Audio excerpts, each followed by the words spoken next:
Welcome to Just Love Live. I am your host, Luz Tavarez. Thank you for tuning in to our monthly show where we will discuss major issues facing everyday New Yorkers, from housing and food insufficiency to transportation and public safety.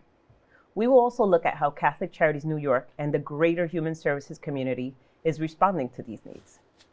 In this episode, we will discuss the State of the City address by Mayor Eric Adams and how his budget will affect nonprofit organizations and the city at large. Today, we have two very special guests joining us. Let's welcome Beatriz Diaz Taveras, the Executive Director of Catholic Charities Community Services and soon to be the host of this show, and New York Councilman Rafael Salamanca Jr. of the 17th District of New York City. He represents the South Bronx and serves as chair of the Land Use Committee. He is a champion for affordable housing, approving more than 6,000 units of new 100% affordable housing and 2,000 units through preservation efforts, and focusing on ensuring residents of all incomes have access to new apartments. Welcome to the show, Beatriz and Rafael. Thank you. Thank you for being here. Yeah. So first to Councilman Salamanca, congratulations on your role as chair of the Land Use Committee. Tell me a little bit about how this role is going to help to support some of our communities. Yeah. Well, first, thank you for having me and inviting me to your show. I've been the land use chair for the last 6 years, in the 8 years that I've been in the council. And it's a great privilege and a great responsibility, ensuring that we are building throughout the entire city of New York. In the time that I've been in the council, in just my district alone, I've ensured that we build 100% affordable housing in the South Bronx.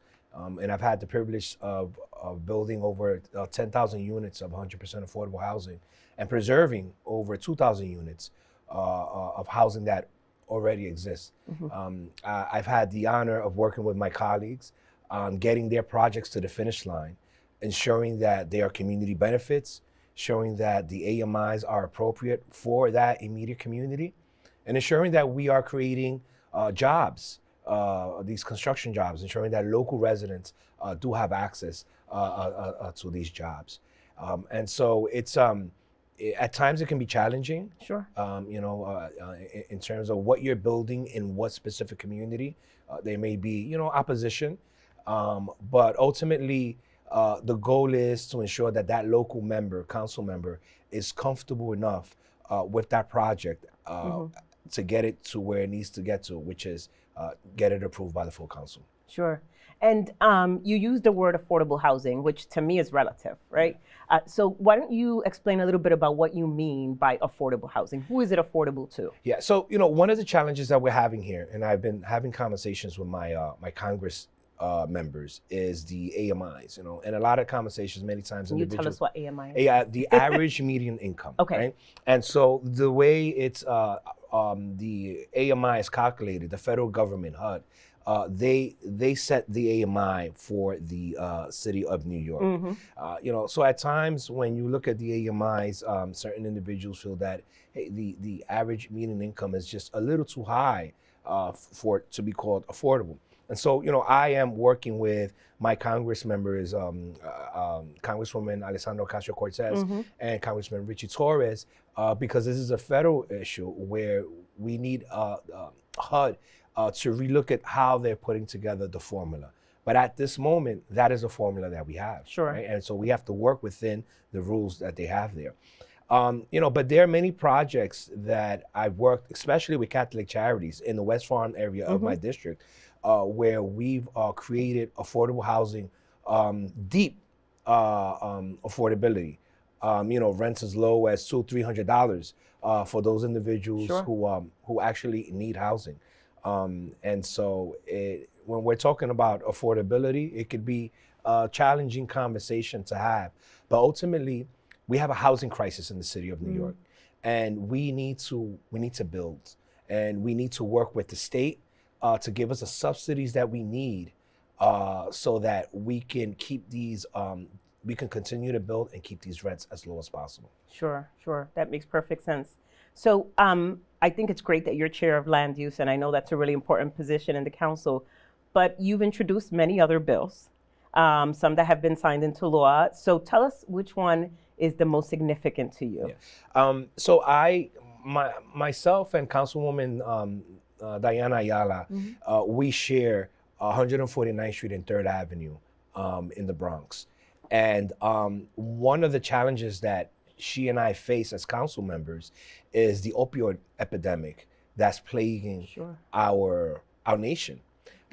This is something that has constantly affected the South Bronx, but now because it is affecting other wealthier communities, it's gotten national attention, which we welcome because residents of the Bronx have been asking for help for decades. Right. And so we know, working with the Attorney General, Tish James, that she's gone after Big Pharma and has gotten lawsuits where she's won settlements with big sums of money and where they're injecting that funding into communities such as ours in the Bronx. But the problem still continues. And so a bill that I introduced and got passed is ensuring that all public schools carry naloxone, right? Naloxone is also called Narcan. It reverses an overdose. And because we have schools in our communities that are their immediate neighborhood is being affected by the opioid epidemic, we have issues where individuals are actually using in our next to schools, adjacent to schools, in our playgrounds, right? I had an incident years ago when I first introduced this bill where a teacher overdosed inside of a public school. Now, the point of carrying naloxone in these schools is to save lives. And so if you have someone who is having an overdose, not physically in your school building, but adjacent to the school building, it allows school personnel to have access to the resources. At this point, the resource is naloxone, to go and administer it and save a life. And so I'm really excited about that bill because we have about 1,800 school buildings in the city of New York, and my bill requires every school building in the city of New York to carry Narcan in their buildings. Wow, that's quite a feat. I hope you can make it happen. Beatriz, it reminds me of a situation we had in one of your programs, Alianza, where the users of the program, of the Alianza programs, were coming every day, these children, and the street was covered in drug paraphernalia. How did you guys deal with that issue? Well, we got the community involved and actually did a cleanup program to really clean up the streets, clean up, and really address the situation with the community. Because I think it's not just in the school, but it's also involving the parents, it's involving the store owners, really going out into the community so that it's addressed at that level, so that everyone feels my home is also my community, not just my apartment door, so that we're all in this together. Yeah. So, your district is the South Bronx. I know, Beatriz, for your agency, so much of the resources and programs that you offer are in that area. Yes, again. Can you guys, tag team a little bit here? Well, no, actually, Councilmember Salamanca has been very generous to our agency and has supported us both in our case management program, in our food pantries, and he, a part of the Bronx delegation, also gives to our diaper bank. So again, this is a partnership. All community-based organizations, just like mine, have to work with our local council people and really build a relationship to address the needs in the community. So one of the things that the Bronx delegation has done is supported our diaper bank program.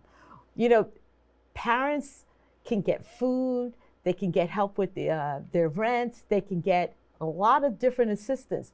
But when it comes to diapers, that is something that's almost a luxury. It's almost a luxury, but it's a very needed item for all mothers and children. So with the help of the Bronx delegation, which Councilmember Salamanca has supported, we've been able to get discretionary funds for our diaper bank program. Great. Yeah, I mean, it's a great relationship that we elected officials have with Catholic Charities. The mission, in my opinion, of Catholic Charities is to help the needy, right? Those individuals that are in need. And the services that Catholic Charity provides is important to our communities, whether it's helping individuals find housing or helping individuals that are having issues with paying their rent, right? You have your one-shot deals, your food pantries, the programs that you have in terms of helping families with their needs for their young children, such as, the diapers, and building housing for the lowest incomes that we have in our communities, and helping those individuals that are ready for independent living. It's something that we welcome. And it's our responsibility as elected officials to ensure that organizations such as Catholic Charities and others who provide those services have the funding that they need so that they can continue to provide these services. So other than the diaper bank, what is like the top issue affecting your constituency? One of the top issues that I have in my community also is homelessness, right? Those individuals that are either in a homeless shelter or those that are sleeping on someone's couch, right? Because they're trying to figure out how to get into one of these new units that we're building. Another bill that I'm extremely proud of is called the 15% homeless set-aside bill, right? And that bill, it was very difficult to pass. There was pushback from the prior administration, right? But we were persistent on it because it was important. This bill requires any developer that is building housing and is getting dollars or funding from the city, state, or federal government, they are required to set aside 15% of their units for homeless families that are ready for independent living. Wow. Right? And I did not understand the pushback from the prior administration because, in my district alone, I have over 60 homeless shelters in my district alone, compared to other communities who do not have many homeless shelters. And so, something that my office and my work has focused on is how do I help those families that are in the homeless shelters, and many of them are there because maybe there was a fire. Many families just bad luck, or rents got increased. Someone may have lost their job, and so now they're put in this position where they're in a homeless shelter. Many individuals that are in the homeless shelters are working families that are trying to get into these units, and so this 15% homeless set-aside bill would require that we house these families. And so I'm extremely proud of that work that my office has done in getting this bill passed. That's and great. We definitely support that because it's so necessary. We see these families, and sometimes it's just a stroke of bad luck. You're not able, and you get evicted, and you're in a snowballs from there. Yeah, exactly. This is such an important conversation. I'm super excited to continue it, but we're going to take a break. For more than 100 years, Catholic Charities has been providing help and creating hope for non-Catholics and Catholics alike. Nutritious food, affordable housing, welcoming immigrants and refugees, those with disabilities in diverse New York neighborhoods. We care for infants, their moms, seniors, and families in crisis, touching almost every human need throughout the year. At Christmas, we extend an extra helping hand to our neighbors in need. Please join us. Welcome back to Just Love Live. I'm here with Beatriz Diaz Taveras and Councilman Rafael Salamanca. We're having a really good time here. I'm really enjoying learning from both of you. So I wanted to ask you, I was just at the mayor's State of the City address earlier this week, and there were some points that he made during his speech, and I just wanted to get both of your reactions to that. Was there anything in his speech that concerned you? Any gaps in his speech, things that he didn't talk about that you think he needs to address?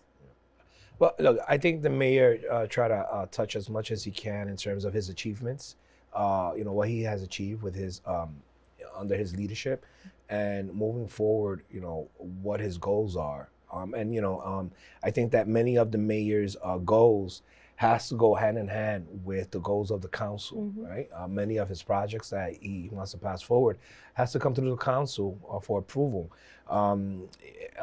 in terms of housing, he spoke about creating more housing. He set a goal in 24 in terms of building units of affordable housing throughout the city.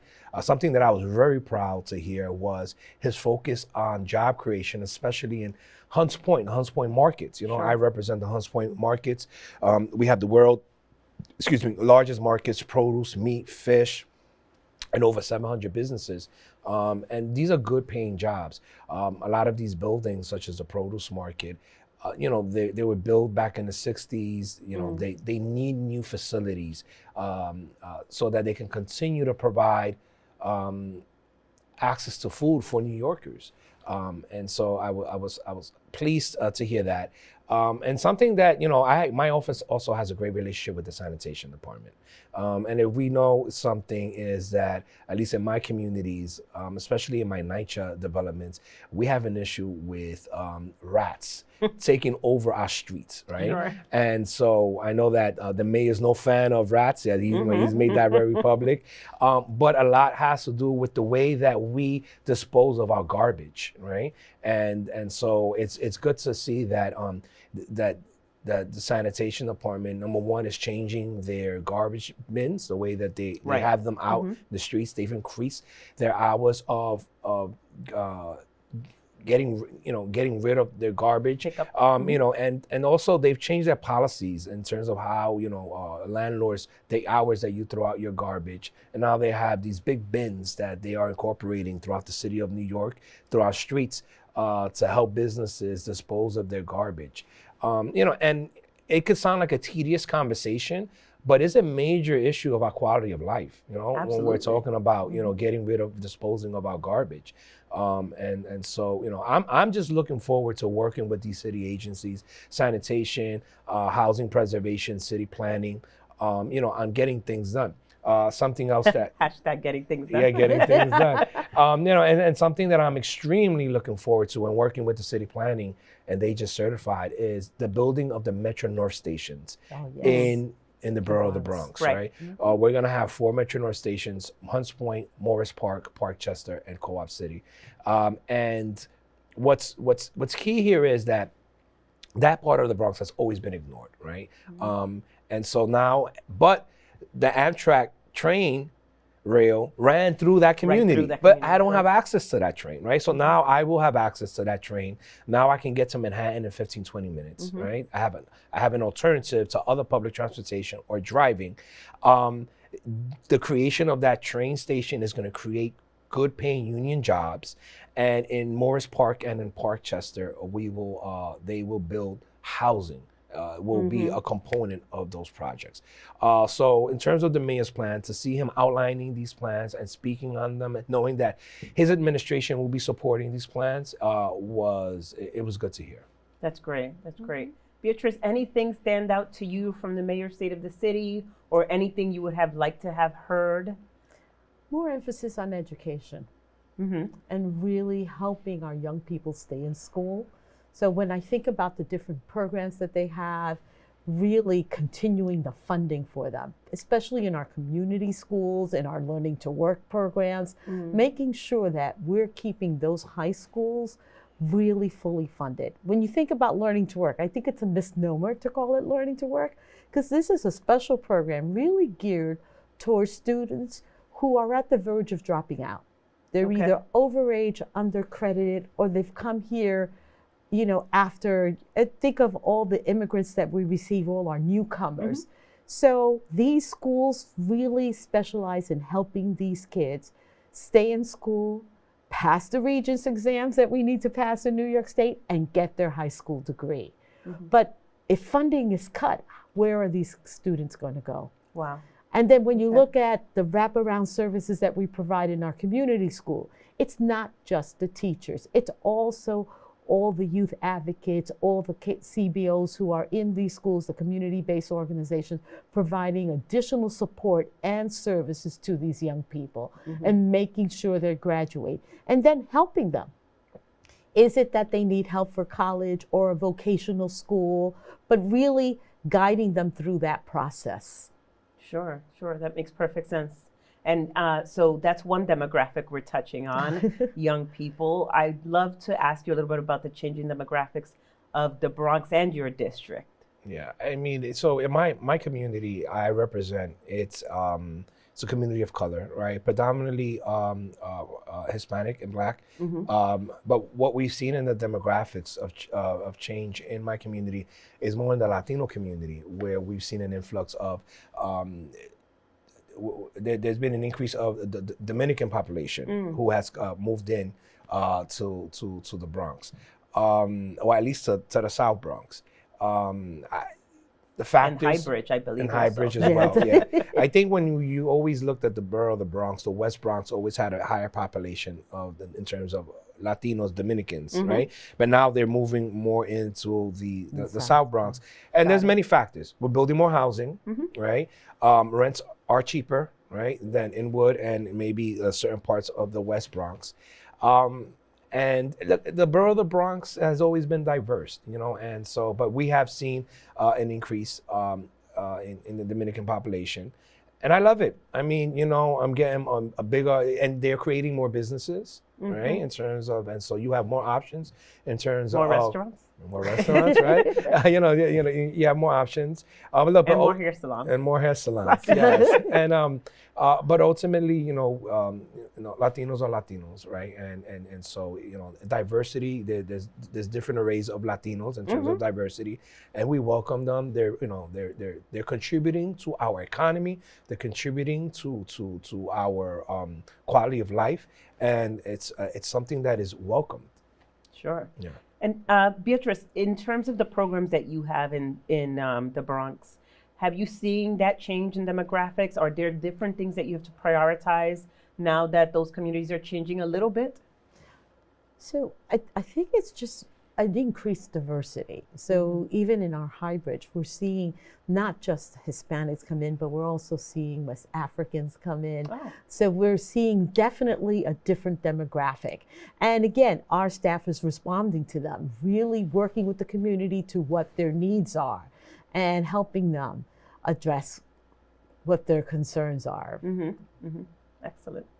So, there's something I wanted to ask you, Councilman, because I've had the privilege of meeting your wife and your son, and I feel like everywhere I go, your son seems to be with you. Yeah. Why is that? Why do you think it's so important to bring him with you to all of these public events?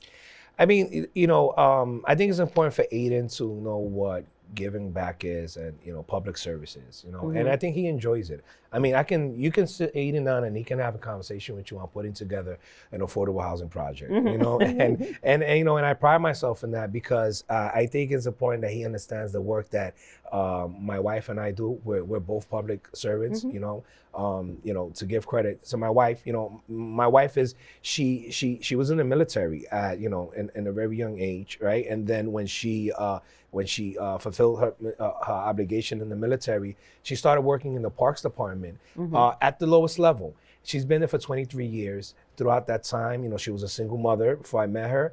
And she's grown, got her bachelor's degree, has a master's degree. Now she's the commissioner for the borough of the Bronx in the Parks Department, which I'm proud of that, Yeah, good for her.